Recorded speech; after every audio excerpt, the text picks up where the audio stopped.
Panorama Sardo, in collaborazione con Cofimer, il primo consorzio di garanzia collettiva Fidi a sostegno del terziario, in Sardegna. Con Remosa, l'energia green del futuro è di casa. Suentu, vini nuovi da terre antiche. Fratelli Cellino, la qualità è emozione. CNA, l'associazione degli artigiani e delle imprese italiane. Grafiche Ghiani, l'esperienza di una vita, l'innovazione più avanzata. SE Trand, settore ecologia, dal 1979 al servizio dell'ambiente in Sardegna.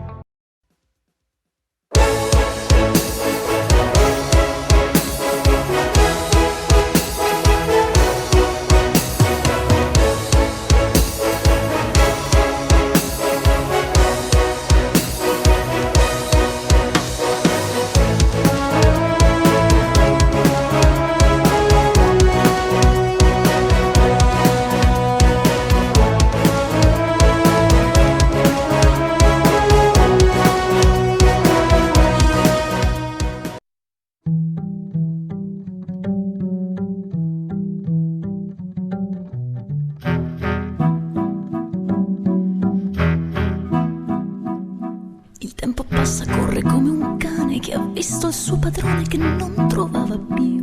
Il tempo passa in ogni direzione, non c'è atomo nel cosmo che si fermi mai. E noi pedini di questa scacchiera cerchiamo quella mossa che non disperda amore.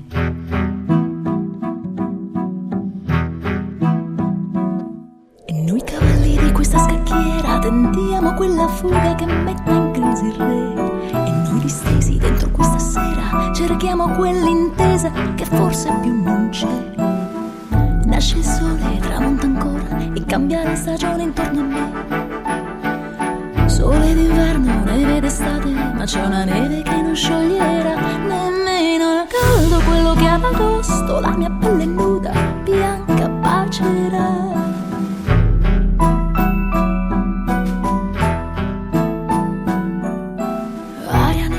L'apertura di questa settimana è dedicata al bilancio che fa riferimento all'appuntamento annuale con la Borsa Internazionale del Turismo, una vetrina d'eccezione per la Sardegna, grande protagonista all'interno del polo fieristico di Fiera Milano Rho. È stata anche l'occasione per comunicare i numeri definitivi della stagione 2024. Complessivamente il movimento passeggeri ufficiali in Sardegna ha raggiunto quota 17.873.298, con un incremento del 9,8% rispetto all'anno precedente. Nel dettaglio, gli aeroporti sardi hanno visto transitare 10.656.072 passeggeri, più 10,7% rispetto al 2023, mentre nei porti l'afflusso è stato di 7.217.226 passeggeri, più 8,6%.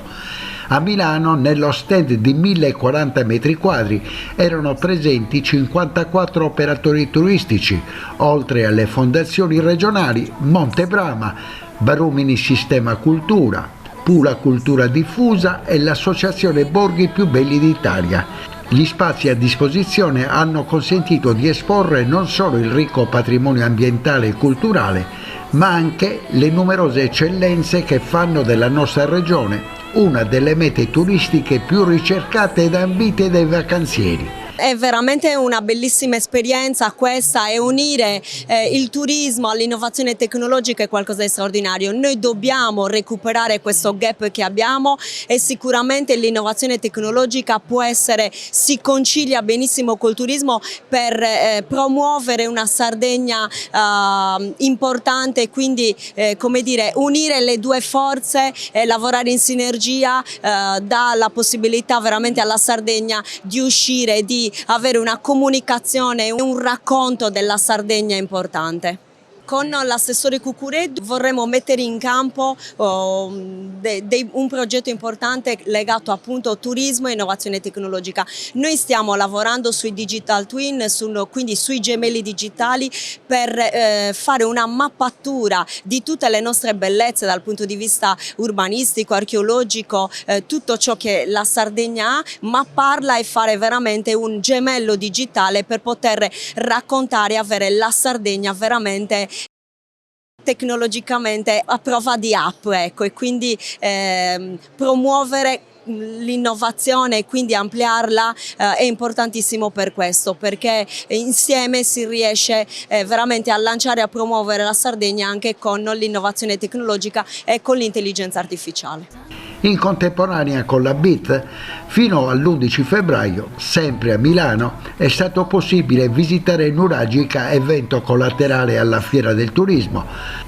nello spazio Factory Nord Loreto, situato a pochi passi dallo storico piazzale. L'assessorato regionale del turismo si è fatto ambasciatore dell'identità più autentica della nostra isola, con una mostra esperienziale che vuole essere un viaggio unico e straordinario attraverso il tempo. Un progetto multisensoriale che ha catapultato il visitatore dentro un affascinante percorso immersivo. Con Nuragica si torna indietro di 3500 anni, all'epoca più misteriosa della Sardegna.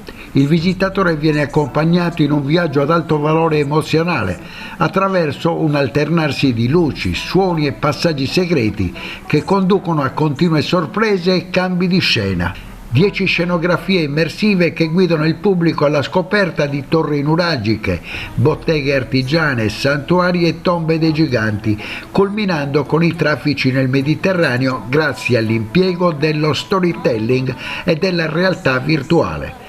Un nuovo modo per i turisti che hanno in programma la meta Sardegna di apprezzare anche la sua ricca storia e decidere di visitarne i luoghi citati durante il percorso. L'obiettivo è quello di rivelare al pubblico una regione diversa e sorprendente che trascende i confini delle sue conosciutissime coste per svelare un patrimonio storico, culturale e archeologico di inestimabile valore. Con Nuragica il visitatore viene condotto in un'esperienza unica che intreccia emozione e conoscenza attraverso ricostruzioni fedeli e ambientazioni suggestive. È possibile rivivere l'epoca della civiltà nuragica, una delle più antiche e misteriose del bacino del Mediterraneo. In occasione della BIT, la principale fiera del turismo che si tiene in Italia, qui a Milano, abbiamo deciso di prendere uno spazio importante nella zona centrale di Milano, di Piazzale Loreto, per presentare la civiltà nuragica, presentarla in una maniera innovativa, con tecniche immersive, per far conoscere questo grande patrimonio culturale e trasformarlo davvero in un attrattore turistico, un attrattore che non necessariamente è complementare al grande nostro attrattore, quello marino-balneare, ma può diventare un attrattore autonomo e quindi in grado di mobilitare i flussi anche nelle altre stagioni, diverse da quella balneare. E quindi la civiltà nuragica, così importante, riconosciuta all'UNESCO col sito di Barumini, e poi anche la civiltà ipogeica, quella prenuragica delle Domus de Janas, per le quali c'è una tentative list UNESCO che a breve dovrebbe portare, ci auguriamo, a frutti importanti, con la certificazione di ulteriori 26 siti UNESCO in Sardegna, potrà e dovrà necessariamente divenire uno dei grandi attrattori del turismo culturale. Perché abbiamo deciso di farla qui in Lombardia? Perché la Lombardia rappresenta il nostro secondo mercato dopo quello tedesco, quindi numeri importanti, oltre 2 milioni di presenze, sempre in crescita, e quindi pensiamo che sia un mercato importantissimo perché in parte fidelizzato, e vogliamo proporre una nuova offerta. L'assessorato del turismo ha programmato per il biennio 2024-2025 un piano fiere con un budget complessivo di 9 milioni di euro, mirato a rafforzare la la presenza della Sardegna sui mercati nazionali ed esteri vecchi e nuovi e a sviluppare opportunità nei contesti extraeuropei. Approvati definitivamente dalla Giunta regionale anche i cartelloni tematici ed i criteri per il bando 2025 sui grandi eventi turistici, con oltre 18 milioni di euro che aumenteranno nel corso del 2025 per far scorrere le graduatorie a disposizione dei comuni, proloco, associazioni senza scopo di lucro che organizzano grandi eventi capaci di attrarre importanti flussi turistici in Sardegna e che possiedono capacità organizzative e finanziaria. A vari cartelloni di eventi, ognuno dedicato a un tematico turistico, verrà associata un'azione di promozione e comunicazione tradizionale di digital marketing curata direttamente dall'assessorato con risorse ulteriori rispetto a quelle poste a bando. Abbiamo fornito i dati che sono estremamente positivi per quanto ancora non consolidati, ma abbiamo voluto aprire la conferenza stampa con un ricordo del principe Karim Aga Khan. Era un ricordo doveroso per ciò che ha fatto per la Regione Sardegna. Probabilmente l'assessorato al turismo della Regione Sardegna e la nostra presenza in una fiera importante come la BIT non ci sarebbe stata senza di lui, e quindi ci sembrava doveroso iniziare la conferenza stampa partendo da questo ricordo, che ha strutturato un modello turistico, oggi diremmo una DMO, individuando target, servizi e realizzandoli, e soprattutto creando una realtà che è l'unica, e ci sarà un motivo perché sia l'unica, che sia in controtendenza rispetto allo spopolamento di tutto il resto della regione, ai dati economici, al fatto che non ci sono i cervelli in fuga come nel resto della Sardegna. Quindi quando il turismo è pianificato con una strategia chiara, funziona come volano per lo sviluppo. Da qui siamo partiti per esaminare i dati che sono estremamente positivi, i primi dati sulla stagione 2024, sull'anno 2024 abbiamo utilizzato 11 comuni campione, quelli nei quali avevamo i dati alberghieri e extraalberghieri già consolidati. Manca ancora molto, è rappresentativo più o meno di un terzo dei posti letto complessivi, ma abbiamo dati confortanti con una crescita stimata che si avvicina al 10%. 10% è anche la crescita, e qui sono dati ufficiali e consolidati per quanto riguarda gli aeroporti e i porti, inserendo nella categoria porti sia il traffico dei passeggeri da e per la Sardegna, sia anche il traffico crocieristico.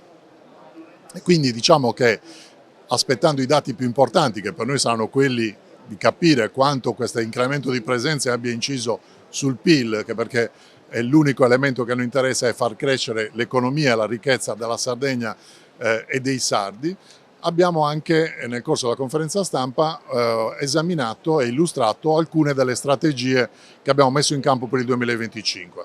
In maniera particolare ci siamo soffermati sul progetto L'Albergo Diffuso, per il quale a breve verrà pubblicato il bando, che punta ad aggregare i B&B e l'offerta ricettiva extraalberghiera e farla transitare in quella alberghiera.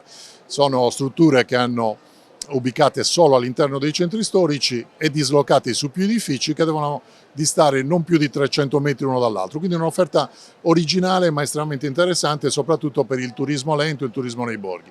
Abbiamo poi, questo finanziamento è in parte regionale ma in parte anche con fondi statali del Ministero del Turismo, per il quale si è attivata una collaborazione tra le strutture della Regione e quelle del Ministero.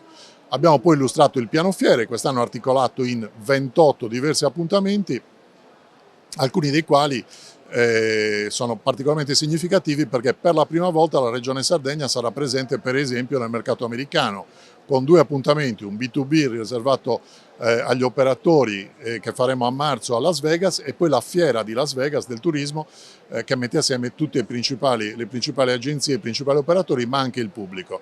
È un interesse molto importante perché il mercato americano è il primo mercato extraeuropeo per quanto riguarda la Sardegna ed è in fortissima crescita, con una crescita stimata oltre il 30% in questi ultimi anni. Quindi un mercato particolarmente interessante, ma abbiamo anche fiere in altri continenti, la partecipazione ad Osaka che riguarda più assessorati, ma dove l'assessorato al turismo chiaramente ha un ruolo estremamente importante per la fine dell'ultima settimana di giugno, ma poi anche San Paolo del Brasile, Belgrado per la prima volta nel mercato serbo, con un nuovo volo che viene aperto dalla compagnia di bandiera verso Alghero, che presenteremo nei prossimi giorni proprio alla Fiera di Belgrado, e tanti altri appuntamenti.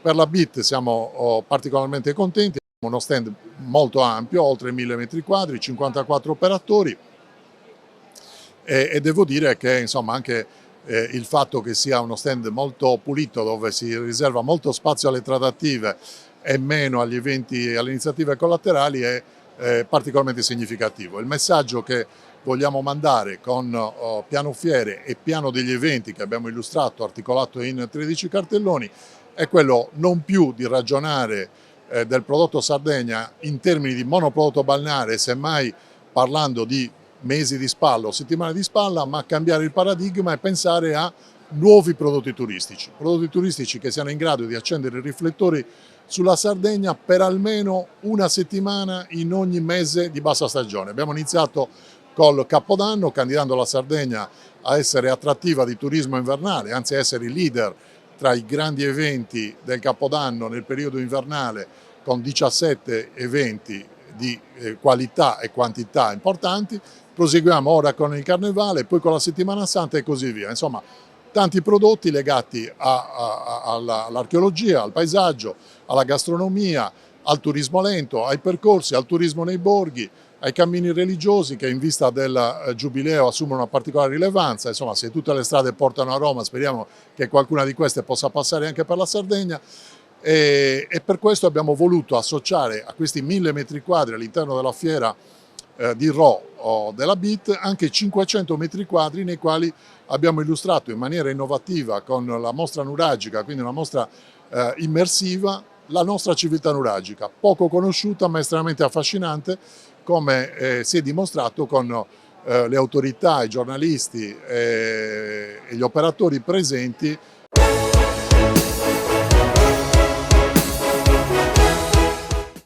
Cofimer, consorzio di garanzia collettiva Fidi, dal 1977 a sostegno del terziario. Il partner migliore nella ricerca di finanziamento più adatto a voi e nella trattativa per ottenere un fido alle migliori condizioni. Cofimer, il primo consorzio di garanzia collettiva Fidi a sostegno del terziario, in Sardegna. Esiste una terra famosa per il suo grano, dove da generazioni si tramanda l'arte della macinazione, che una famiglia ha trasformato nel metodo Alma a doppia decorticazione.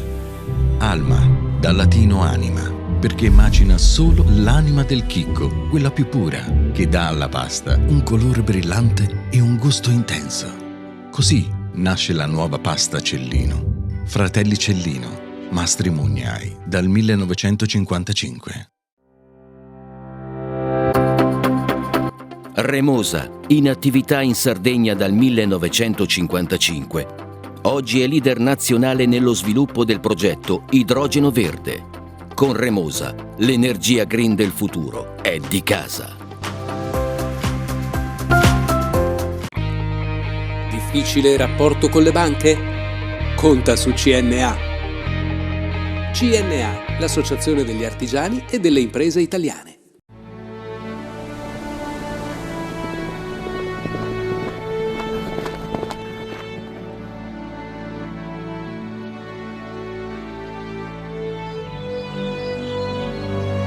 Nel cuore della Sardegna esiste un luogo dove natura e bellezza si incontrano. È qui che nascono i vini della cantina Suentu. Suentu, vini nuovi da terre antiche. Fai impresa, la fai bene, meriti credito. Le garanzie diventano importanti. Il fondo di garanzia agevola il tuo accesso al credito. Se una banca ti presta denaro, hai garanzia a prima richiesta. Se ottieni 100, la garanzia copre fino a 80. La maggior parte delle garanzie è gratis. Il dettaglio sul sito spheres.it. Siamo la più grande industria tipografica della Sardegna. Dall'81 stampiamo tutte le tirature, su tutti i supporti e con le tecnologie più avanzate del settore, garantendoti elevatissima qualità e la più totale dedizione e cura. Grafiche Ghiani, l'esperienza di una vita, l'innovazione più avanzata. Setrand, settore ecologia. Mettiamo a disposizione la nostra struttura organizzativa fornendo un valido supporto per la gestione dei rifiuti speciali pericolosi e non pericolosi. Grazie agli impianti innovativi ed al costante sviluppo tecnico recuperiamo oltre il 70% dei rifiuti da noi gestiti. Dal 1979 al servizio dell'ambiente in Sardegna.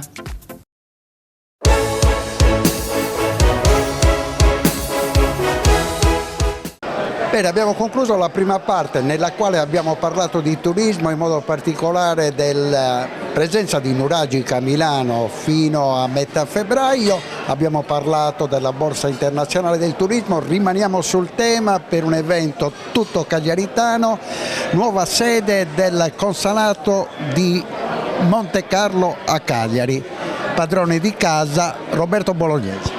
Sì, per me è un onore e un piacere, ormai i rapporti col Principato sono più che consolidati, ci piace pensare che il rapporto venga amplificato soprattutto verso il sud di Sardegna.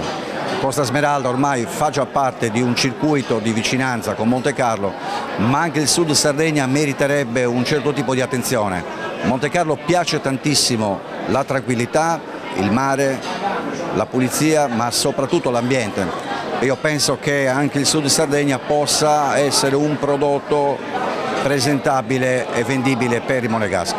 Andiamo per ordine, Cagliari in particolare, con il prossimo progetto di un porto esclusivamente turistico e non più commerciale. Quanto può avvicinarsi a un sogno come quello di Montecarlo? Beh, intanto direi finalmente, perché un porto urbano in una posizione così privilegiata, con un target turistico che ambisce a un certo tipo di servizio, sicuramente meritava un destino anche come questo. Era auspicato un po' da tutti, ma anche dagli stessi monegaschi che avevano già visitato il porto di Cagliari anni fa. Avevo guidato una missione dove degli imprenditori monegaschi avevano attenzionato Cagliari come uno dei possibili partner per quel che riguarda il diporto di lusso. Quindi sono convinto che con i nuovi lavori si possa ampliare, diversificare un certo tipo di prodotto che in questo momento manca.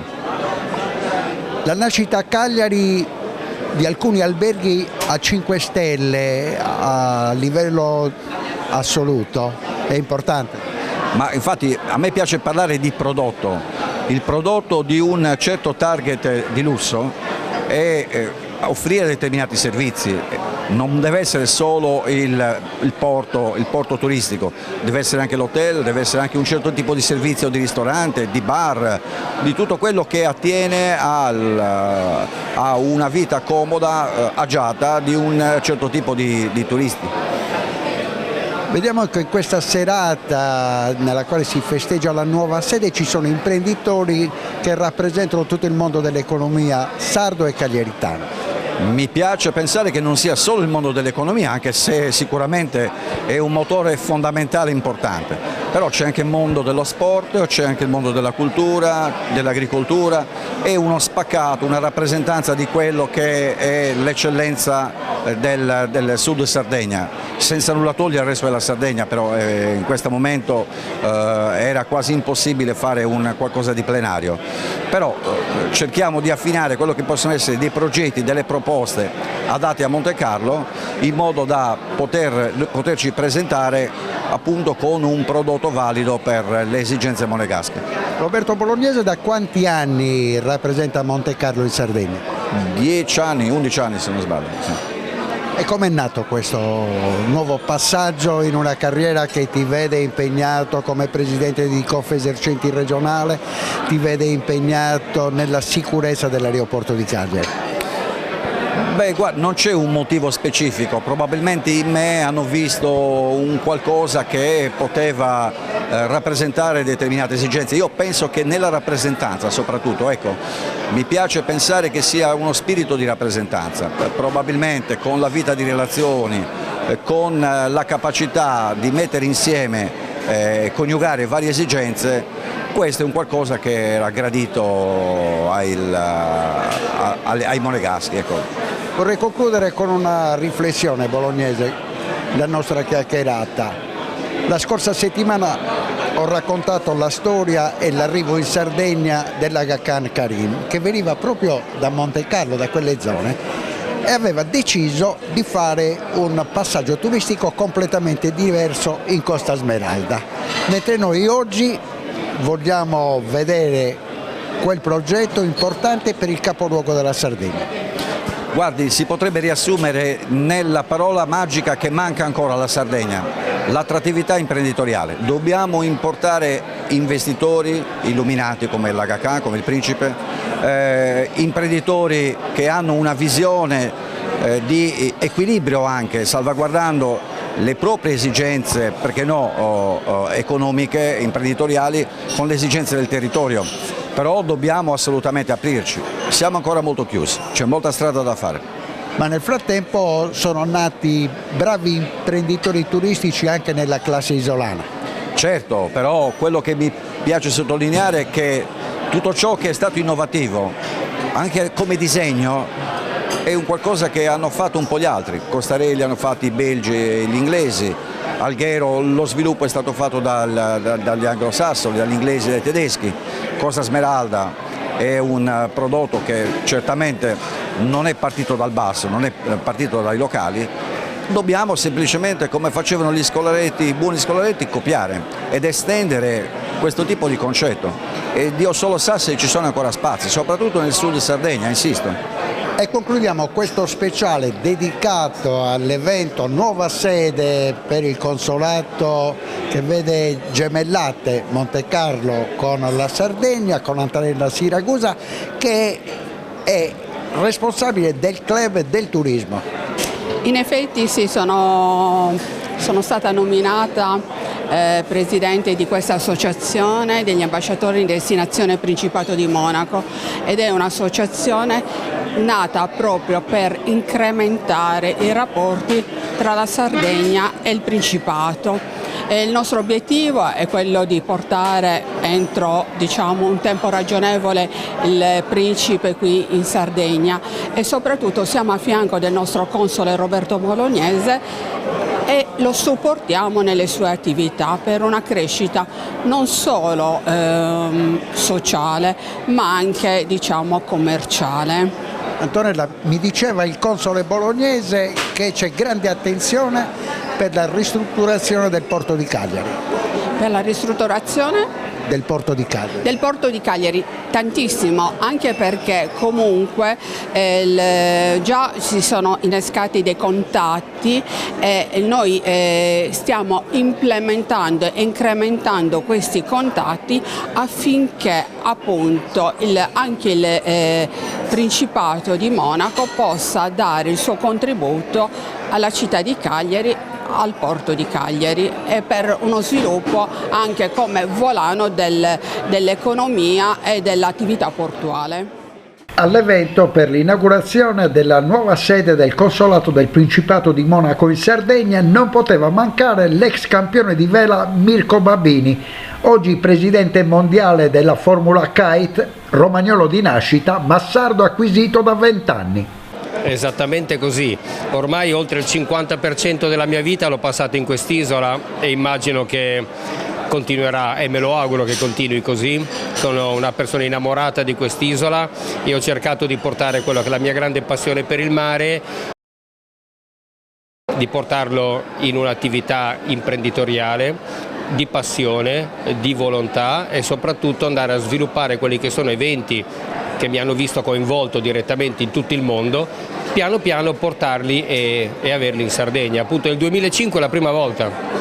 Ricordami questa prima volta. La prima volta, il 2005, tra l'altro fu una cooperazione di 3 comuni, fra Badesi, Aglientu e non mi ricordo il terzo comune, per avere il primo campionato del mondo di freestyle all'epoca di kiteboarding, che era lo sport del momento che tutti facevano, eccetera eccetera. Poi nel 2012 facciamo a Cagliari il primo campionato del mondo di Formula Kite, quello che poi abbiamo visto il debutto l'anno scorso a Parigi, e tutti gli anni stiamo andando, dal 2012 non abbiamo più saltato un anno, tutti gli anni abbiamo campionati del mondo di classe olimpica o di grandi eventi comunque della vela. Quindi appuntamento per il ventennale a settembre. A settembre, dal 24 di settembre, inizierà la Sardinia Sailing Cup per l'appuntamento 2025 al Poetto e avremo uno in seguito all'altro, ben 4 eventi, di cui 3 sono classe olimpica e uno è il campionato del mondo di wing foil, quindi ben 4 campioni del mondo li coroneremo a Cagliari fra settembre e ottobre 2025. Bisogna sottolineare un particolare, che Mirko Barbini svolge la sua attività organizzativa esclusivamente lontano dall'estate. Diciamo sì, principalmente non possono avvenire luglio e agosto, quindi li facciamo fra aprile, maggio, i primi di giugno oppure fine settembre, ottobre. L'anno scorso addirittura l'abbiamo finito il giorno prima di Santo Stefano, a Natale, tant'è che abbiamo regalato panettoni di Pula a tutti quelli che sono arrivati dall'Europa. Sicuramente hanno trovato un tempo straordinario. Era bellissimo, c'era un vento pazzesco e comunque per molta gente che viene dal nord Europa il clima che abbiamo qua è sempre pazzesco, quindi per fare l'attività che facciamo noi in realtà va bene tutto l'anno. Quindi questa scelta compiuta 20 anni fa è stato un successo? È sicuramente un successo tuttora e mi auguro appunto che continui ancora, perché cercheremo di portare sempre più eventi e ripeto, questo è possibile grazie a un pieno supporto che ho con la Federazione Internazionale, le classi, la Federazione Italiana Vela e tutto ormai il collegamento che c'è professionale con delle grandi persone che hanno capito l'importanza di questi eventi e la Sardegna ci supporta in pieno, quindi è bello farlo in questa maniera qua.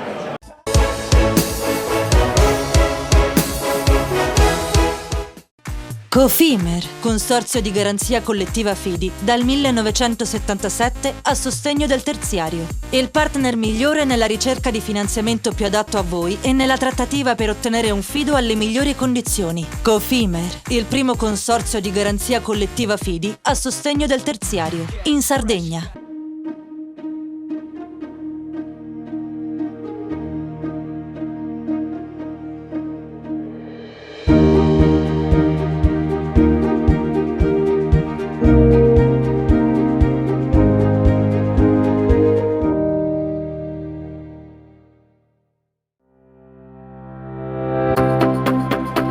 Remosa, in attività in Sardegna dal 1955.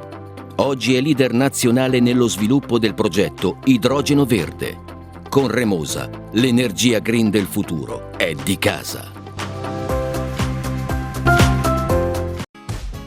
Fai impresa, la fai bene, meriti credito. Non c'è solo il credito bancario. Con i mini bond e le cambiali finanziarie coperti dal fondo di garanzia, i tuoi progetti trovano nuovi investitori che credono in te. Contatta Spheres.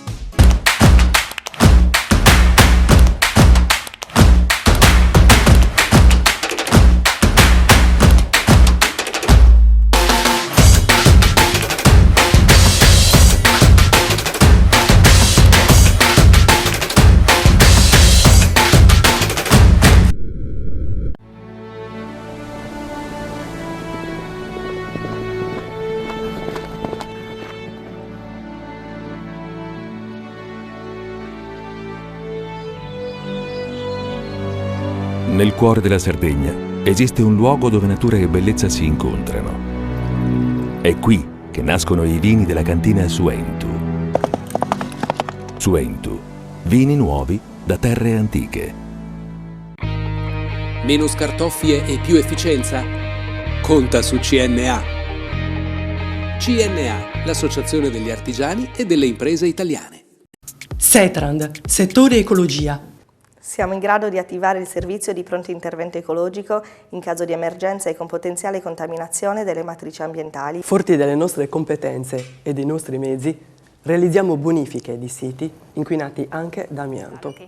Dal 1979 al servizio dell'ambiente in Sardegna.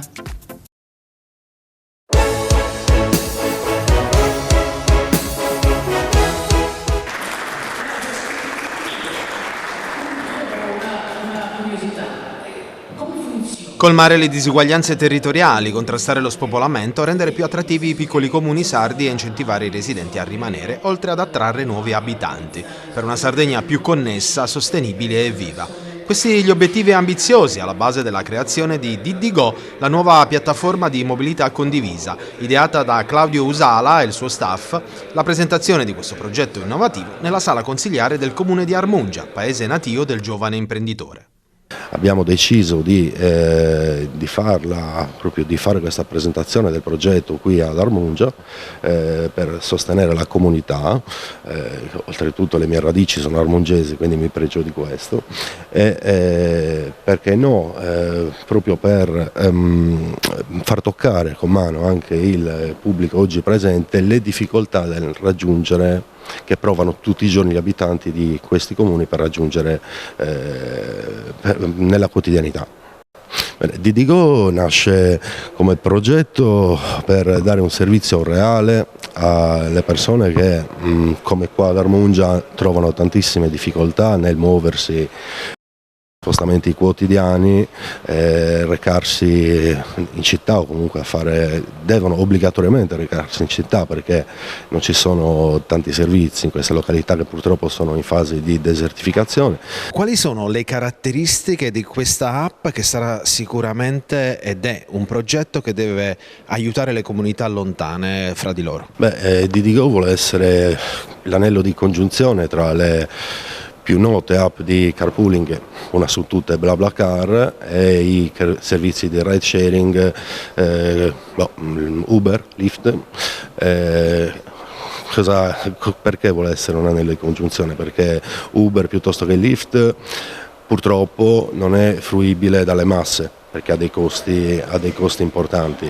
Il carpooling invece, parliamo ripeto di BlaBlaCar, è un qualcosa di programmato, è un qualcosa non on demand come vuole essere DiDiGo. E arrivo nel dire che DiDiGo va a matchare in tempo reale le esigenze della persona che deve essere trasportata, del passeggero, con il conducente di un altro veicolo. Tutto questo però in tempo reale, in maniera non programmata.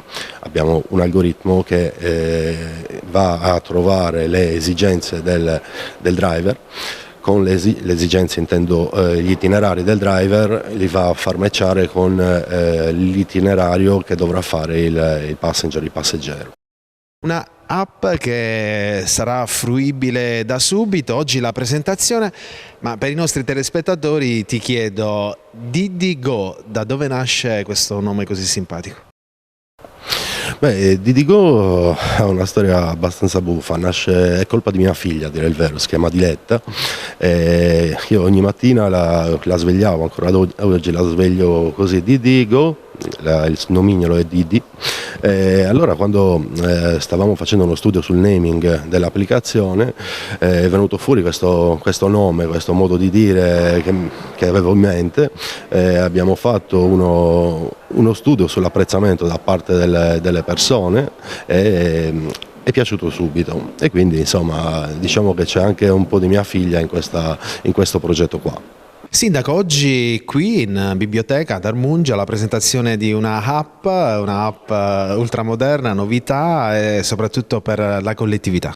Sì, siamo molto contenti di poter fare questa presentazione ad Armungia, perché chiaramente Armungia è un piccolo borgo di 360 abitanti, quindi una piccola comunità, e quest'app effettivamente potrebbe essere estremamente utile per i problemi di trasporto. In che senso? Nel senso, noi chiaramente abbiamo la comunicazione attraverso AST, attraverso gli scuolabus dei nostri ragazzi che frequentano le scuole dei paesi limitrofi e soprattutto poi anche i pendolari che viaggiano nelle scuole superiori di Muravere e di Villa Puzzo. Quest'app riteniamo che possa essere abbastanza utile per la comunità perché potrebbe aiutare quei trasporti o per fare commissioni o per attività sanitarie di movimento dove i nostri due grandi baricentri sono Muravera e Villa Puzzo, scolarità e sanità, e anche un po' per sanità Cagliari ovviamente, poi le strade dello shopping e quant'altro. Ci piace ricordare sempre quando veniamo qui ad Armungia Emilio Lussu. Sì, Emilio Lussu è un cardine culturale di Armungia, della cultura sarda e italiana il più ampio. È bello ricordarlo anche e soprattutto perché tra pochissimo, a marzo, abbiamo praticamente l'anniversario della nascita e quest'anno abbiamo i 50 anni dalla morte di Emilio Lussu, quindi realizzeremo tutta una serie di eventi estremamente importanti per ricordare degnamente Emilio. Per me lussiano convinto fin dalla prima ora, venire qui ad Armungia è una grande contentezza, ma consentimi anche un'altra citazione, un'altra mozione degli affetti, perché questo comune è stato amministrato per molti anni da una mia grandissima amica e compagna di passione che era Linetta Seri, che ha amministrato straordinariamente questo comune. Detto questo, il diritto alla mobilità è sempre più una emergenza anche da noi. Il fatto di poter in qualche modo attraverso questa app di Digo mettere insieme diverse esigenze e cercare di raggruppare quello che è il traffico in una zona nevralgica della Sardegna, credo che sia un qualcosa di importante e di meritevole. Credo anche che il progresso vada sempre più verso questa esigenza di usare meno macchine, magari con più persone a bordo, anche in funzione di una sostenibilità ambientale. Una app di Digo che rappresenta lo spostamento, il trasporto anche in zone difficili da raggiungere come questa di Armungia. Sì, oggi siamo qui appunto per conoscere questa nuova applicazione che cerca di facilitare appunto quello che è l'utilizzo del trasporto pubblico. Abbiamo che l'innovazione tecnologica ovviamente però deve andare a braccetto, di pari passo con quella che poi è l'innovazione formale di cui la Regione Sardegna ha bisogno. Ricordiamoci che stiamo lavorando sulla riforma del trasporto pubblico, che è quello strumento essenziale affinché il servizio di trasporto diventi veramente efficiente anche in queste zone dove la domanda comunque è bassa, ma il trasporto deve essere visto come un investimento per sostenere lo sviluppo del territorio.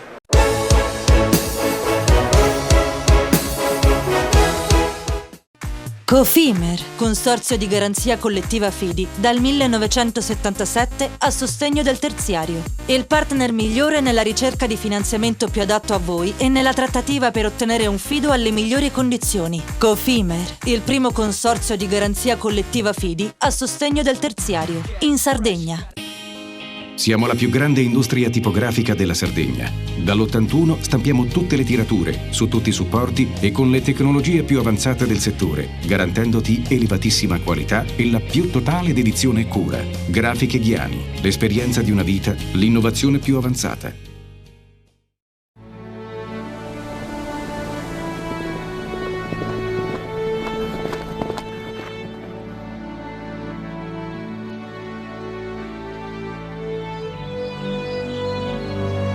Nel cuore della Sardegna esiste un luogo dove natura e bellezza si incontrano. È qui che nascono i vini della cantina Suentu.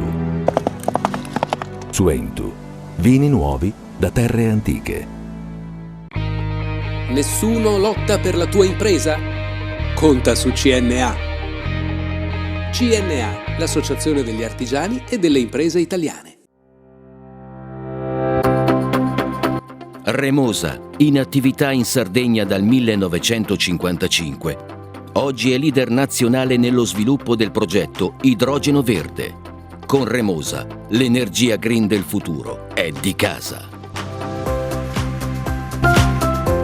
Fai impresa, la fai bene, meriti credito. Le garanzie diventano importanti. Il fondo di garanzia agevola il tuo accesso al credito. Se una banca ti presta denaro, hai garanzia a prima richiesta. Se ottieni 100, la garanzia copre fino a 80. La maggior parte delle garanzie è gratis. I dettagli sul sito sfirso.it. Fratelli Cellino, mettiamo la nostra qualità in buone mani. La farina per i professionisti. Nuovo mulino, nuove farine. Setrand, settore ecologia. Mettiamo a disposizione la nostra struttura organizzativa fornendo un valido supporto per la gestione dei rifiuti pericolosi e non pericolosi, in linea con la nostra certificazione EMA. Dal 1979 al servizio dell'ambiente in Sardegna.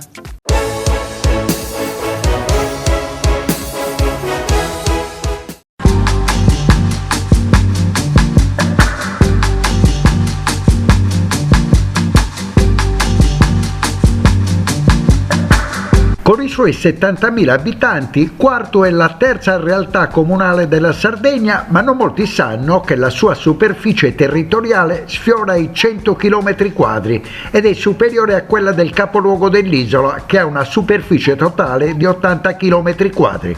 Il primo cittadino Graziano Milia, come Massimo Zedda, guida il suo comune per la terza volta ed in questo suo ultimo mandato si sta distinguendo per alcune scelte particolarmente gradite ai residenti: sviluppo della digitalizzazione amministrativa e non, promozione culturale del territorio e soprattutto la premialità per i cittadini in regola con il pagamento della tassa sui rifiuti.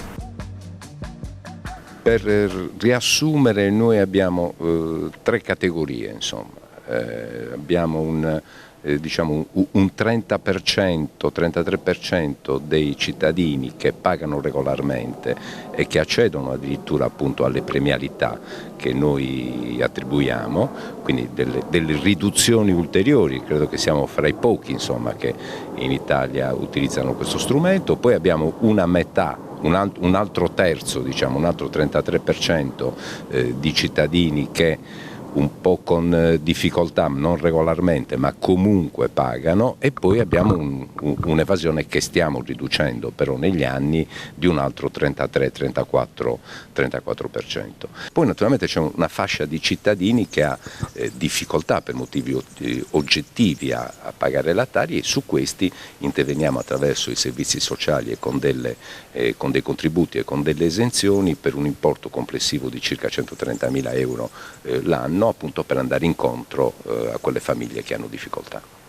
Bisogna tener conto che siamo un comune che non ha mai aumentato la Tari, anzi l'ha sempre ridotta.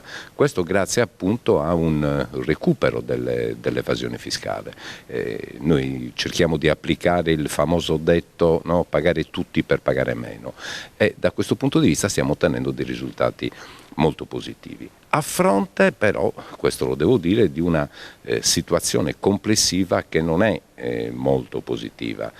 Faccio un esempio: tutto ciò che portiamo al termovalorizzatore del Tecnocasic costa troppo, no? Viene smaltito con dei costi che sono troppo elevati. Questo perché i termovalorizzatori non stanno funzionando e quindi i rifiuti vengono portati, i rifiuti indifferenziati vengono portati in altri siti con un aggravio di costi che è piuttosto consistente e che tocca tutti i comuni che hanno a che fare col Tecnocasic. Da anni c'è uno stanziamento e un appalto di diversi milioni di euro per sistemare appunto l'impianto di termovalorizzazione del Tecnocasic, però è tutto bloccato da parecchi anni, con un ulteriore aggravio economico per tutti i cittadini e tutti i comuni che usufruiscono di quegli impianti. E questo tipo di manovra è stata ben accolta dalla cittadinanza, abbiamo raccolto anche delle testimonianze, quindi è chiaro, quando c'è un rimborso, quando c'è un vantaggio appunto nel pagare una tassa, poi è remunerato per tutta la comunità. In questo momento Quartu sta vivendo anche delle nuove aperture per quanto riguarda l'utenza dei diversamente abili. Il comune ha il progetto per quanto riguarda per combattere il bullismo e quant'altro, e poi sugli eventi, ricordiamo sempre ai nostri telespettatori che è la terza città della Sardegna, sugli eventi c'è sempre un forte appeal anche dell'Interland. Sì, il nostro obiettivo era quello di far rinascere la città anche da questo punto di vista. Siamo partiti praticamente da zero. Cioè, quando abbiamo iniziato ad amministrare il comune vi erano pochissime attività. Oggi vi è un susseguirsi di attività, di iniziative, anche delle associazioni locali e non solo, anche di associazioni sarde o della città metropolitana che si impegnano su Quartu. Credo che questo sia un fatto estremamente positivo.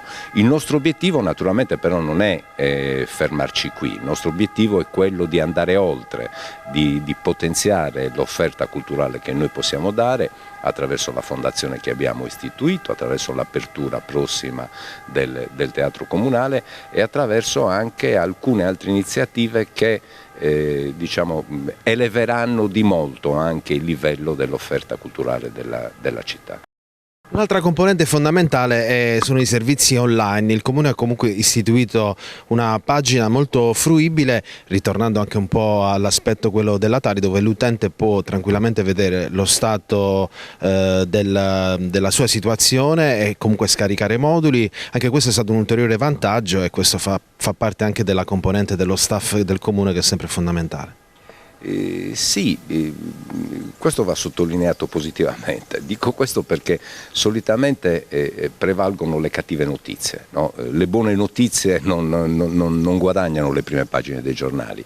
Ecco, da questo punto di vista invece noi per esempio riceviamo anche molti attestati di stima e di riconoscenza da numerosi cittadini. Ci sono alcuni cittadini che si sono per esempio trasferiti a Quartu da città anche del nord Italia, no? Che in teoria dovrebbero essere anche da Milano, da altre realtà, che addirittura ci hanno comunicato che in quelle realtà non c'è un servizio informatico a disposizione dei cittadini come efficiente come quello che è a Quartu.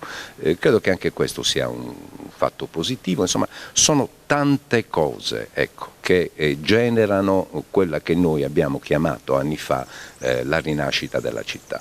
Siamo convinti che stiamo facendo bene da questo punto di vista, siamo convinti che dobbiamo fare ancora molto e che dobbiamo fare meglio. Un grande industriale italiano, Gianni Agnelli, diceva sempre: anche quando si fa bene si può fare meglio. Ecco, questo è il nostro motto su ogni cosa.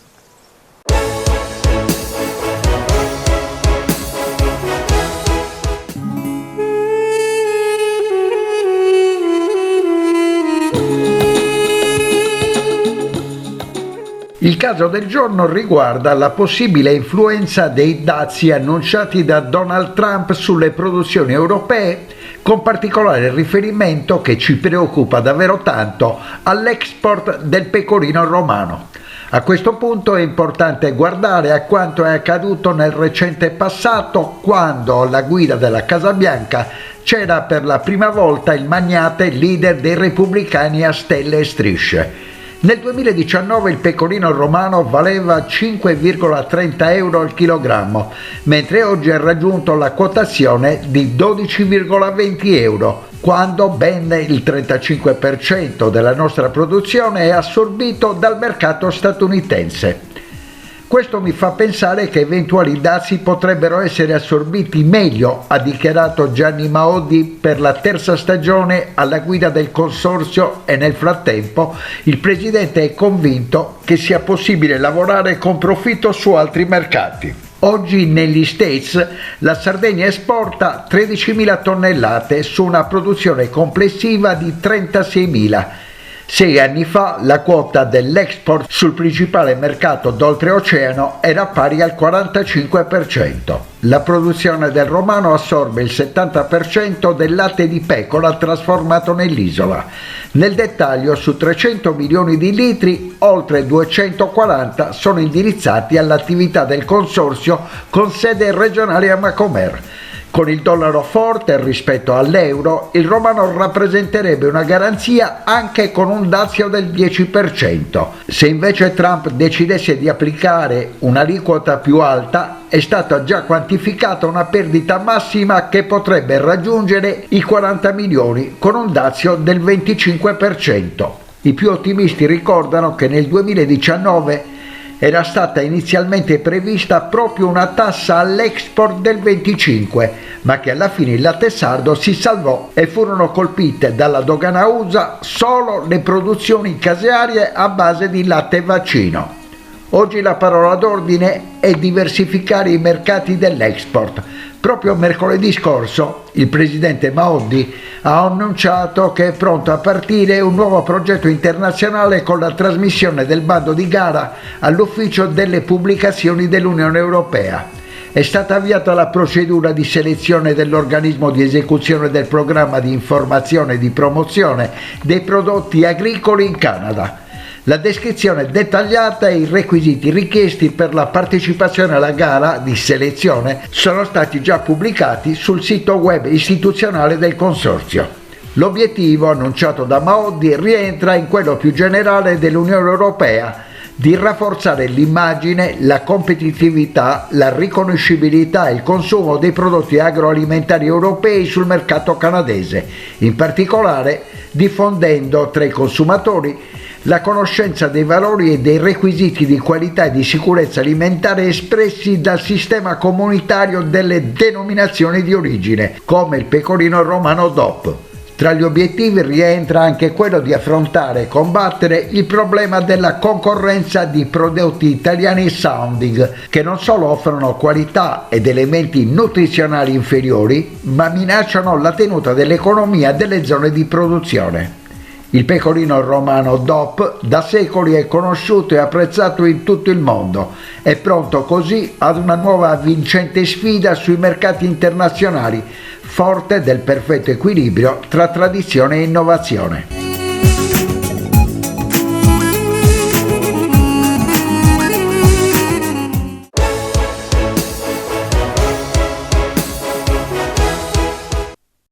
L'umano esiste in quanto esiste l'uomo,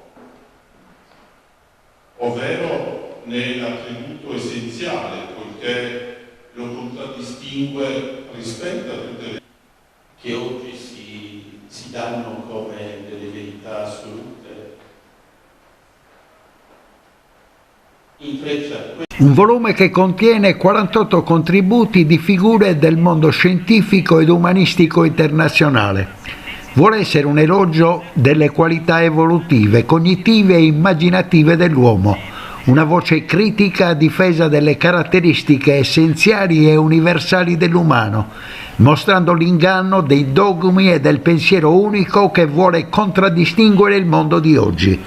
Nelle 622 pagine del volume, In difesa dell'umano, problemi e prospettive, presentato a Cagliari a Manifattura Tabacchi, viene identificata anche una via d'uscita, un percorso virtuoso nell'utilizzo dell'infinita forza dell'educazione e dell'inesauribile perfettibilità dell'uomo. Sì, innanzitutto i protagonisti sono i 48 studiosi di scienze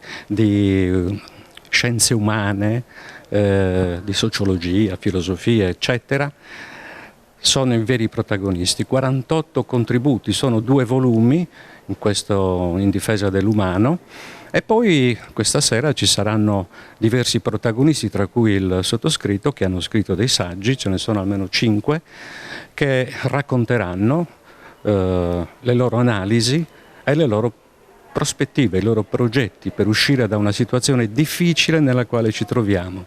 In difesa dell'umano è una sorta di libro manifesto per non rimanere indifferenti rispetto a ciò che sta succedendo. Si dice dobbiamo adeguarci, dobbiamo rassegnarci. No, noi vogliamo, e i vari contributi mettono in evidenza invece il principio di speranza. Speranza nella possibilità di costruire un mondo diverso, un mondo migliore. Sì, in cui cerchiamo di in qualche modo fare il punto sui rapporti tra intelligenza naturale e intelligenza artificiale, e che l'intelligenza artificiale ci offra opportunità certamente interessanti, è innegabile.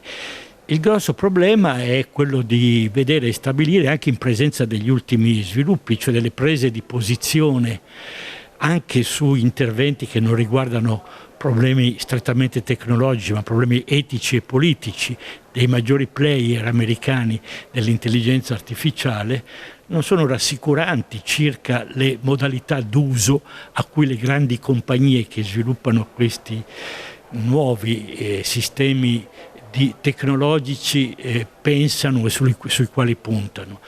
Credo che da questo punto di vista ci sia da fare una riflessione ben precisa, le posizioni di Musk, ma anche la sua proposta di acquisto della maggiore compagnia che si occupa di sviluppo dell'intelligenza artificiale, con le posizioni che Musk sta prendendo a livello politico e culturale, non sono tranquillizzanti.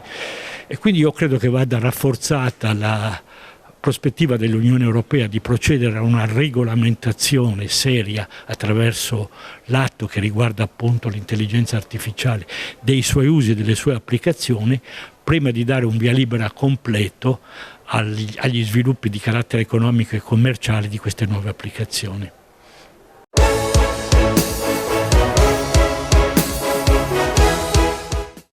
Cofimer, consorzio di garanzia collettiva Fidi, dal 1977 a sostegno del terziario. Il partner migliore nella ricerca di finanziamento più adatto a voi e nella trattativa per ottenere un fido alle migliori condizioni. Cofimer, il primo consorzio di garanzia collettiva Fidi a sostegno del terziario, in Sardegna. Siamo la più grande industria tipografica della Sardegna. Dall'81 stampiamo tutte le tirature, su tutti i supporti e con le tecnologie più avanzate del settore, garantendoti elevatissima qualità e la più totale dedizione e cura. Grafiche Ghiani, l'esperienza di una vita, l'innovazione più avanzata.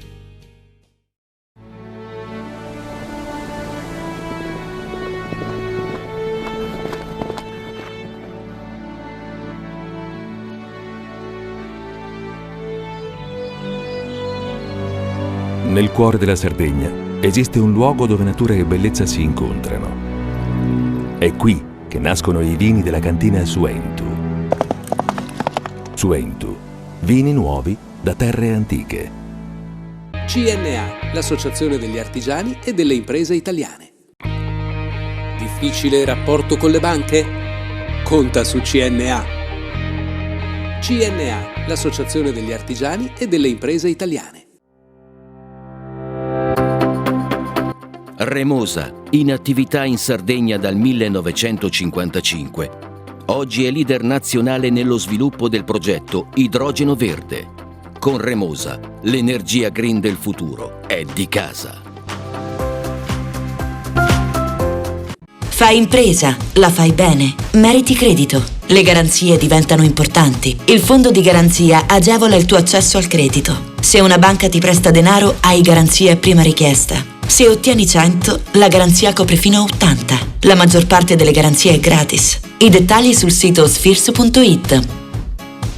Scopri le fette biscottate speciali Cellino. Latte e miele, cioccolafette e fette di bosco. Tutte senza lattosio e in comode monoporzioni da 4 fette. Per una fetta sempre biscottata. Setrand, settore ecologia. Mettiamo a disposizione la nostra struttura organizzativa fornendo un valido supporto per la gestione dei rifiuti pericolosi e non pericolosi, in linea con la nostra certificazione EMA. Dal 1979 al servizio dell'ambiente in Sardegna.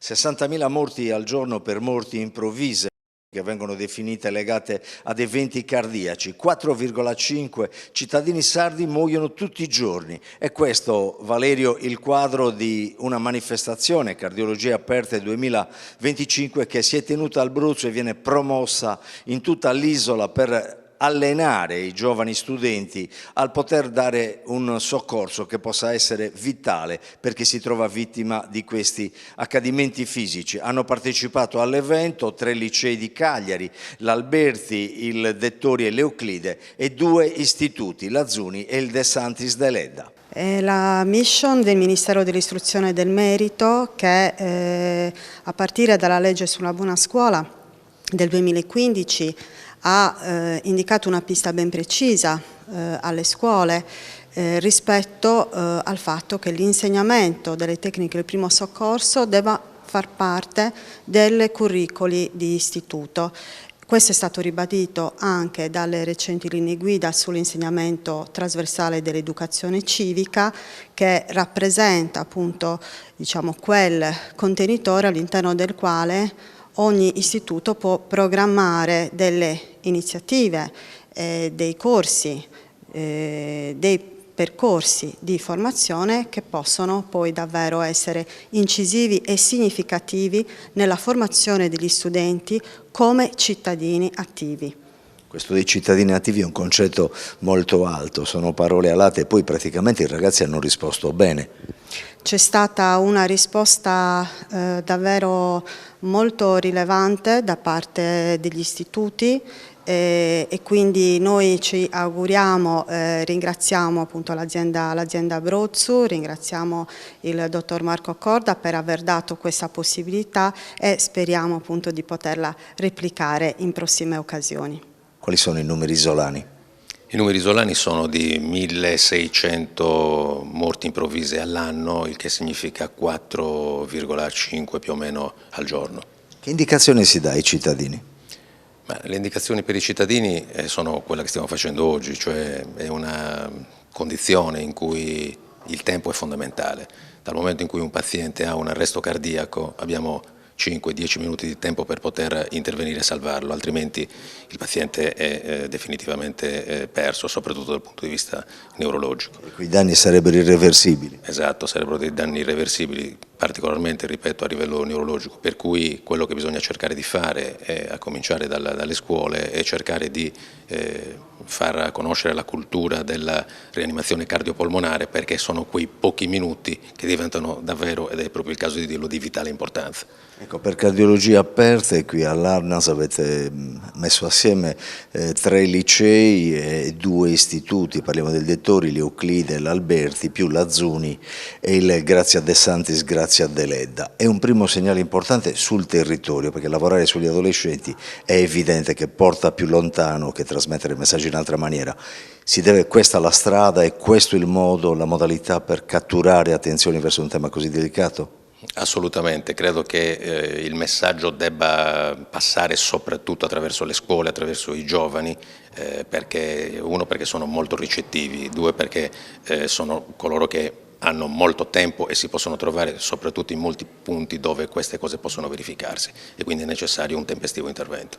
Allora date anche alcuni dati con il suo staff, i cardiologi stanno offrendo dei dati specifici. C'è per le morti improvvise una finestra che riguardi l'età, il genere, il momento?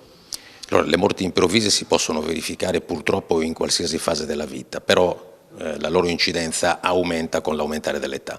D'altronde la causa principale è l'infarto miocardico acuto che si verifica soprattutto nelle fasce d'età più avanzate, sopra la sesta decade particolarmente. Però possono verificarsi anche in giovane età perché ci sono delle cardiopatie congenite con una forte predisposizione aritmogenica e quindi possono portare all'arresto cardiaco in maniera del tutto inaspettata. Quindi l'arresto cardiaco può essere la prima manifestazione di una patologia che era misconosciuta. Cosa bisogna fare oltre al corretto stile di vita? Il corretto stile di vita è fondamentale, quello su cui possiamo agire di più perché riduce la possibilità e la probabilità di andare incontro a un infarto miocardico. È importante poi chiaramente in chi fa degli sport ad alta intensità sottoporsi a dei controlli clinici e cardiologici in particolare e ancora se si hanno delle famiglie in cui ci sono dei malati di malattie geneticamente determinate, fare uno screening familiare per stratificare il rischio anche dei congiunti. Professoressa, come hanno reagito i ragazzi e le ragazze delle sue classi?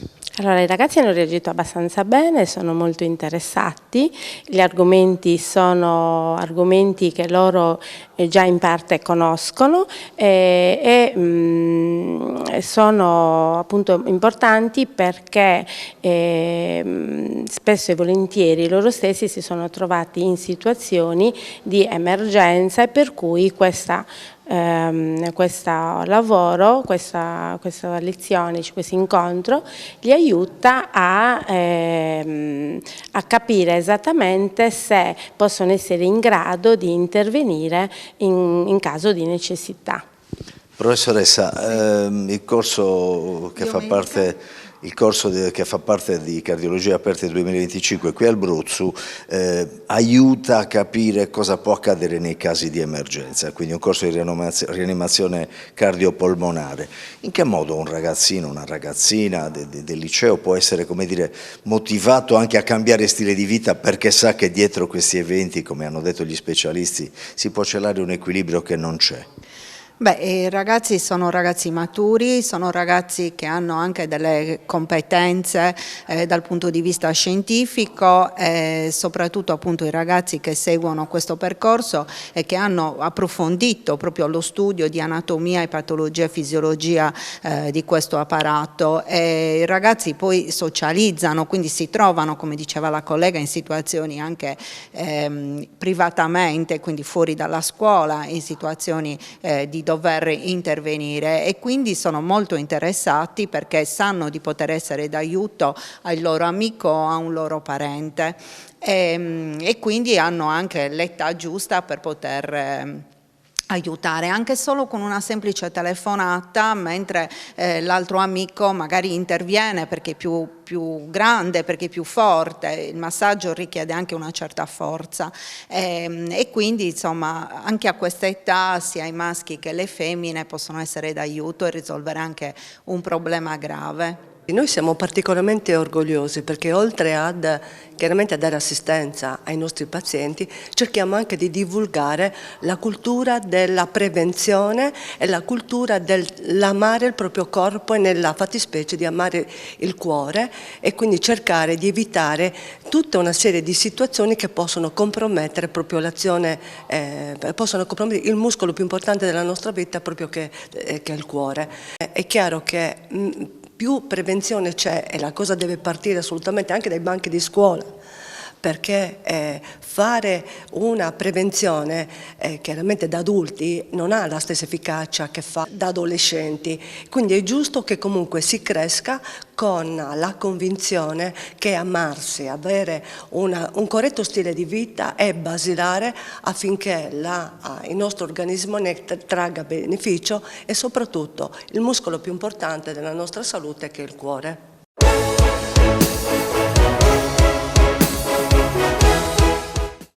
Cofimer, consorzio di garanzia collettiva Fidi, dal 1977 a sostegno del terziario. Il partner migliore nella ricerca di finanziamento più adatto a voi e nella trattativa per ottenere un fido alle migliori condizioni. Cofimer, il primo consorzio di garanzia collettiva Fidi a sostegno del terziario, in Sardegna.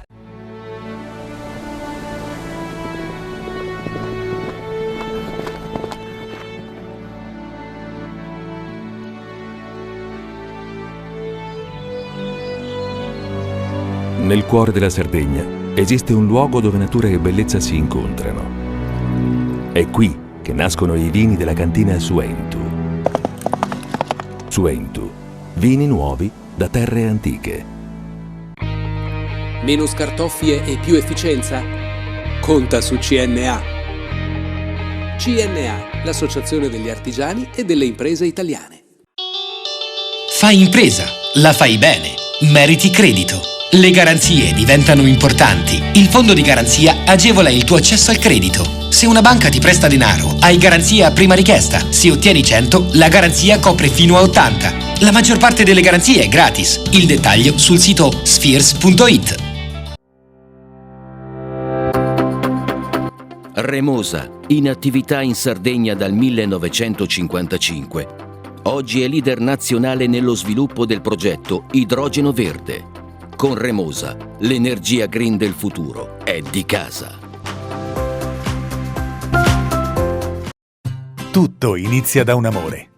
Le farine, i mangimi, la pasta, le fette biscottate, la distribuzione e l'ospitalità. Dal 1953, Gruppo Cellino. Non c'è limite ai sogni. Siamo la più grande industria tipografica della Sardegna. Dall'81 stampiamo tutte le tirature, su tutti i supporti e con le tecnologie più avanzate del settore, garantendoti elevatissima qualità e la più totale dedizione e cura. Grafiche Ghiani, l'esperienza di una vita, l'innovazione più avanzata. Setrand, settore ecologia. Forti delle nostre competenze e dei nostri mezzi, realizziamo bonifiche di siti inquinati anche da amianto. Mettiamo a disposizione la nostra struttura organizzativa fornendo un valido supporto per la gestione dei rifiuti pericolosi e non pericolosi, in linea con la nostra certificazione EMA. Dal 1979 al servizio dell'ambiente in Sardegna.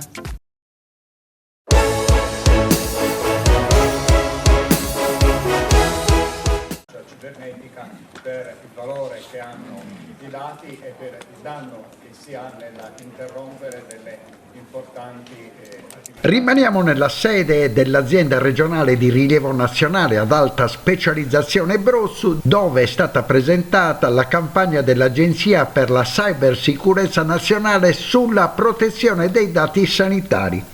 È stata anche una buona occasione per fare il punto sul grande malato che si chiama Dipartimento della Salute regionale, con il direttore generale dell'ARES Giuseppe Pintor e l'assessore Armando Bartolazzi. Ma andiamo per ordine, partendo dalla cybersicurezza. La gestione di dati sensibili e la natura critica dei servizi offerti rendono la sanità un settore particolarmente esposto agli attacchi informatici. Nella sala convegni del Brozzu è stato presentato l'ultimo report sulle minacce informatiche al settore sanitario, evidenziando la vulnerabilità del comparto a potenziali attacchi. L'incontro si è aperto con una tavola rotonda a cui hanno partecipato con la Presidente Todd e il Direttore Generale dell'Azienda Regionale della Salute Pintor e Marco Garisai, Direttore del Dipartimento Sanità Digitale e Innovazione Tecnologica, con un approfondimento sullo stato della cyber security sanitaria in Sardegna. Ha concluso i lavori Marco Melis, Direttore Generale Innovazione e Sicurezza, con un focus sulle attività regionali in ambito di cyber security al di fuori del settore sanitario. Al convegno hanno partecipato i rappresentanti delle aziende sanitarie dell'isola ed esperti di trattamento dati delle principali strutture ospedaliere private. Purtroppo il settore della sanità oggi è un settore particolarmente critico sotto il profilo della sicurezza per tanti motivi. La digitalizzazione delle infrastrutture sanitarie, quindi i servizi digitalizzati, sono una ricchezza per il Paese, per la Regione, per i cittadini, perché grazie alla digitalizzazione, grazie all'uso di tecnologia si trovano nuovi farmaci, pensiamo all'intelligenza artificiale, si trovano cure personalizzate, si erogano servizi ai cittadini più efficienti, quindi la digitalizzazione è un valore per le società che deve essere assolutamente rinforzato. D'altra parte però dobbiamo tutti renderci conto che questa digitalizzazione deve procedere di pari passo con la sicurezza di questi processi, la sicurezza che si declina in vari modi, sicurezza delle infrastrutture, sicurezza di tutto l'ecosistema cyber e cultura, diffusione della cultura della cybersicurezza. Molti degli attacchi alle infrastrutture sanitarie avvengono anche per una carenza di pratiche corrette, avvengono perché non siamo sufficientemente preparati e consapevoli di quali siano i comportamenti corretti da adottare. Anche questo è il senso di questa campagna che noi stiamo facendo in Italia come Agenzia per la Cybersicurezza Nazionale a fianco di ogni regione che gestisce la sanità, affinché questa, ripeto, auspicata e sempre maggiore digitalizzazione si svolga in sicurezza e si diffonda una cultura adeguata che deve appartenere a ciascuno di noi. Durante la pandemia purtroppo non posso fare a meno di citare l'attacco alla Regione Lazio, che durante la pandemia fu colpita da un attacco informatico e dovette rallentare la campagna vaccinale, le prenotazioni si facevano a mano creando dei disservizi e dei disagi enormi, tutto questo a causa di un attacco informatico, quindi in un momento di particolare, direi drammatica vulnerabilità di una collettività, un attacco informatico peggiora in modo importante la situazione. Io oggi citerò uno studio che hanno fatto 3 giovani ricercatori del Minnesota, quindi uno studio ovviamente diciamo ristretto alla società americana eccetera, però esaminando tutti gli attacchi avvenuti hanno visto che la mortalità durante un attacco ransomware in un ospedale sale dal 35 al 41%. Già basta questo dato a farci rendere conto di che cosa significhi essere colpiti nelle proprie infrastrutture sanitarie. Domanda finale: la qualità della sicurezza, il vostro lavoro a livello nazionale, a livello europeo, come siete in classifica? No, allora direi che la sanità rispecchia la classifica europea. In Europa la sanità per attacchi ransomware è il terzo settore colpito, in Italia più o meno siamo allo stesso livello. Purtroppo la sanità ha un problema e ce lo ha in tutto il mondo, contiene dei dati particolarmente appetibili, i dati sanitari anche sotto il profilo criminale sul dark web sono valutati in modo importante importante, valgono molto più delle carte di credito. Per esempio una cartella clinica trafugata durante un attacco viene pagata fino a $1.000 nel dark web, mentre la carta di credito arriva a $30-40. Questo per dire che i dati sanitari sono particolarmente appetibili anche dai criminali. In più abbiamo la considerazione ovvia che parliamo di un servizio essenziale, quindi anche in tema di guerra ibrida bloccare servizi essenziali come quelli sanitari può essere un'arma che purtroppo cinicamente viene sfruttata. Dottor Galizzai, la situazione della Sardegna, abbiamo ascoltato la vice direttrice nazionale della Cyber Security, la nostra situazione. La situazione attuale, abbiamo fatto in passato e attualmente anche altri investimenti per migliorare la postura della sicurezza in generale sia dal punto di vista tecnologico e organizzativo, che ci ha permesso fino ad oggi di chiamiamo così, difenderci da tutti i possibili attacchi che sono avvenuti nel tempo, ma è una situazione ancora non matura, non compiuta. Questo progetto serve proprio per questo, fare un salto di qualità e migliorare complessivamente la sicurezza informatica di tutte le aziende sanitarie. Nel corso di questo convegno abbiamo scoperto quanto sia importante, soprattutto nella sanità, la sicurezza. La vice direttrice ci ha detto quanto vale una cartella clinica. Sì, purtroppo i dati sanitari fanno gola a molti. Non solo una cartella clinica ma anche altri referti o altri dati sanitari nel dark web vengono venduti a prezzi molto alti. Quindi ma ci spieghi perché? Spieghi al telespettatore perché hanno un valore così alto. Beh, in generale perché possono essere utilizzati per ricatto e quindi sono strumento di ricatto e quindi guadagnano soldi, ma possono essere anche utilizzati per altre cose, assicurazioni o altri diciamo,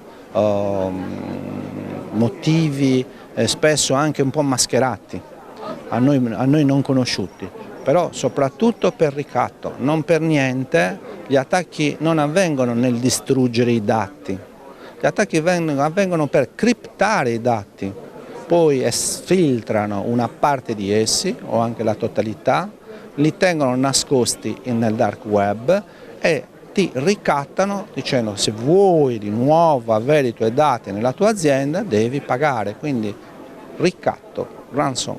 Lo vediamo su tutti i fronti, lo vediamo sul fronte delle intercettazioni, lo vediamo sul fronte nazionale con il rapporto con i servizi, lo vediamo rispetto a quello che succede nelle pubbliche amministrazioni, nei comuni che vedono il ransomware e quindi il fatto di essere ricattati facendo in modo che i sistemi vengano bloccati quotidianamente, e lo vediamo anche nella sanità.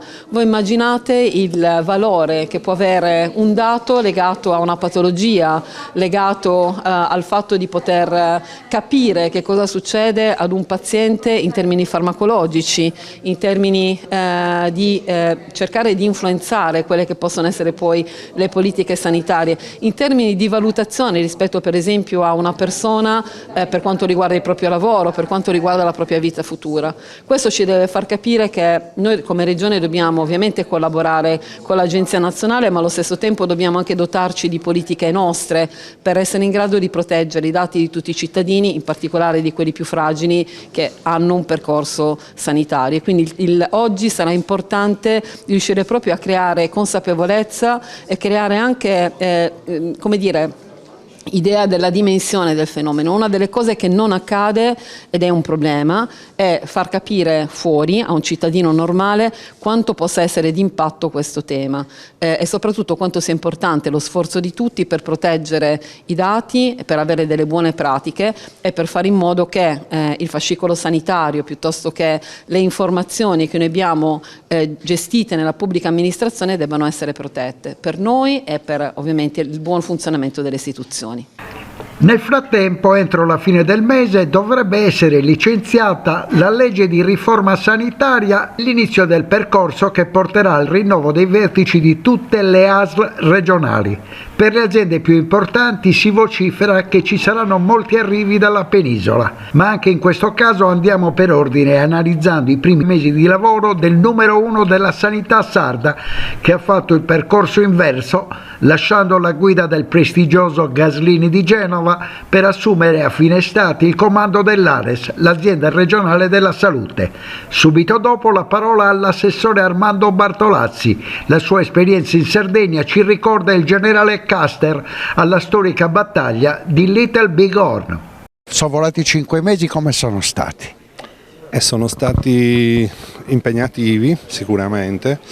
Penso che l'azienda, che sicuramente aveva alcune criticità importanti, in particolare nella interrelazione nel tessuto connettivo con il sistema sanitario regionale, però penso che abbiamo gettato le basi e seminato perché noi si sia sempre più di supporto alla regione e quindi all'assessorato regionale, per il quale in primis lavoriamo, e poi che possiamo essere maggiormente, sempre più, come un miglioramento continuo della nostra qualità prestazionale di servizio alle aziende sanitarie del tessuto regionale sardo, e penso che l'azienda si stia affermando e si dovrà sempre più affermare come un punto di riferimento al servizio della popolazione della Sardegna. Una valutazione del direttore generale sull'inserimento di uno specialista come Luigi Minerva per risolvere il problema dei CUP, delle prenotazioni. Allora, intanto lascio da una parte l'amicizia personale fortissima con Luigi Minerva. Stiamo parlando di una professionalità di altissimo livello e di fortissima e assoluta competenza, e quindi, siccome le squadre devono essere coese per fare buoni risultati, noi siamo totalmente coesi con l'assessorato e quindi con Luigi Minerva, e Ares gli dà già per accordo specifico ma anche per dovere d'ufficio tutto il supporto possibile. Stiamo lavorando già per implementare tutto quello che possa migliorare la governance, perché è una governance che deve valere per tutto il territorio sardo, per il nostro 1,5 milioni di cittadini, ma anche per i turisti e per chi viene, speriamo sempre più, in Sardegna da fuori, per cui deve essere un livello prestazionale sia di prestazione sia di servizio, quindi di erogazione delle prestazioni, che possa migliorare continuativamente e il più presto possibile, cosa sulla quale stiamo lavorando non solo con Luigi Minerva, ma abbiamo anche concluso un accordo con Agenas, l'Agenzia Nazionale della Salute, della Sanità, per supportarci in questo lavoro su mandato dell'assessorato, per supportare quindi la Regione con l'aiuto di Ares e quindi le aziende sanitarie per un miglioramento nei prossimi 3 anni, l'accordo è triennale, per non solo migliorare le liste d'attesa ma migliorare i livelli qualitativi delle prestazioni, che indubbiamente da tutti i dati erano deficitari. Questo è evidente dai dati Agenas e dai dati del Piano Nazionale Esiti. Domanda finale di rigore: fino a che punto essere molto vicini a ICT, quindi alla digitale di Regione Sardegna, è importante per il vostro lavoro? Ormai nella sanità è fondamentale e indispensabile, quindi noi stiamo investendo moltissimo, e il nostro Dipartimento di Sanità Digitale, cioè il Dipartimento di Ares, ma che serve tutto il servizio sanitario regionale diretto dall'ingegner Galisai, deve diventare, ed era già peraltro, un punto di riferimento molto qualificato, perché la sanità sarà sempre più digitale, sempre più informatizzata, a beneficio dei cittadini e di tutti i cittadini, anche nelle aree purtroppo meno popolate o più lontane dal punto di vista delle linee di viabilità. Quindi noi stiamo investendo moltissimo, in accordo fortissimo e diretto con Sardegna IT, la società in house della Regione, con la quale abbiamo strettissimi rapporti ottima collaborazione e livelli di interrelazione eccellenti. Assessore Bartolazzi, come sono volati questi primi 11 mesi di lavoro in Sardegna? È un lavoro molto duro che è iniziato con una ricognizione sui territori, sia per conoscerli in maniera più profonda, sia per capire quali sono le criticità principali nelle varie aree. È stato un lavoro proficuo, molto pesante e credo che i primi risultati si stiano già vedendo. La sensazione è che l'abbiano aiutata in pochi in questi mesi. Sì, decisamente, anche devo fare una considerazione che è una situazione che ho trovato e che ritengo sia paradossale. Nell'assessorato della salute c'è un solo medico, cioè il sottoscritto, quindi un assessorato che deve occuparsi di sanità con circa 180 dipendenti tra politiche sociali e sanità, che non ci siano i medici, la dice lunga. E quindi ecco, qui è una riflessione che io intenderei promuovere un po' a tutti i livelli politici. Domanda finale, in questi 11 mesi le è mai venuta voglia di dire basta, me ne ritorno a Roma e abbandono la Sardegna? Sì, questo accade perché ci sono momenti di sconforto piuttosto pesanti. Molte volte? No, 2 o 3 volte questo potrebbe essere accaduto, ma io sono un lottatore e poi, come tutti i lottatori, freddi, si raffredda il nervosismo, ma vai avanti perché hai una missione davanti da dover assolvere.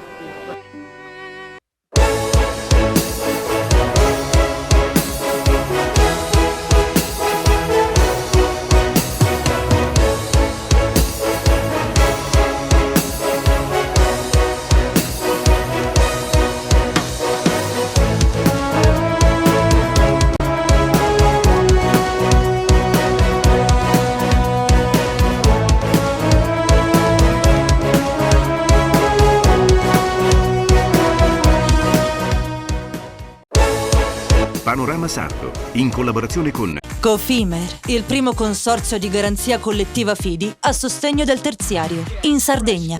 Suentu, vini nuovi da terre antiche. Fratelli Cellino, la qualità è emozione. Con Remosa, l'energia green del futuro è di casa. Grafiche Ghiani, l'esperienza di una vita, l'innovazione più avanzata. CNA, l'associazione degli artigiani e delle imprese italiane. SE Trand, settore ecologia, dal 1979 al servizio dell'ambiente in Sardegna.